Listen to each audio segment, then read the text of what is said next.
আসসালামু আলাইকুম এভরিওয়ান। এই ভিডিওতে আমরা দেখব কিভাবে ওয়ার্ডপ্রেসে একটি 404 পেজ এড করা যায়। শুরুতেই আমরা আমাদের সাইটে লগইন করে নেব। লগইন। এবং আমাদের ড্যাশবোর্ড থেকে আমরা যাব প্লাগইনসে, প্লাগইনে অ্যাড নিউ।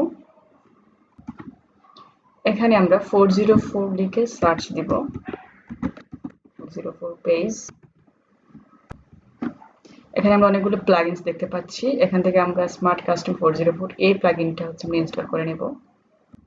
আচ্ছা, আমাদের প্লাগইন ইনস্টল হয়ে গিয়েছে। এখন আমরা এটাকে অ্যাক্টিভেট করব। তো আমরা দেখতে পাচ্ছি আমাদের প্লাগইনটা অ্যাক্টিভেট হয়ে গিয়েছে। তো এখান থেকে আমরা যাব সেটিংসে। কোন পেজটিকে 404 জন ডিসপ্লে করবে সেটা এখনো ডিফল্ট একটা পেজ দেওয়া আছে। আমরা একটু টেস্ট করে দেখি। মানে এরকম একটা পেজ আসবে। চাইলে আমরা এটাকে কাস্টম করে দিতে পারি। আমরা একটু ব্যাক করি, তাহলে আমরা এখান থেকে যাব পেজে, অ্যাড নিউ। এখানে গিয়ে আমরা একটা পেজ এড করে দিতে পারি। সাপোজ এটা হতে পারে 404 পেজ। এখানে আমরা লিখব আমরা এই হোমটাকে হোম পেজের সাথে লিংক করে দিতে পারি। এখানে গিয়ে আমরা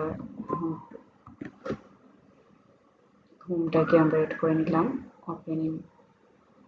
ওকে, এই যে আমাদের একটা হোম পেজের সাথে লিংক হয়ে গেল। ওকে, আমরা এটাকে পাবলিশ করি। পাবলিশ।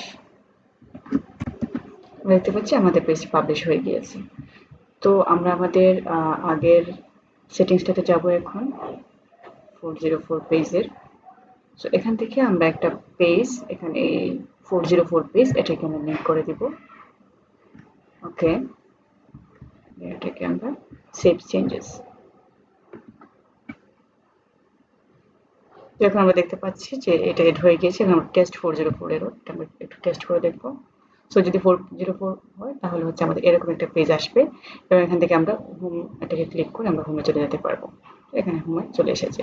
সো এইভাবে করেই আমরা 404 পেজটাকে আমরা কাস্টমাইজ করে নিতে পারি। Thank you.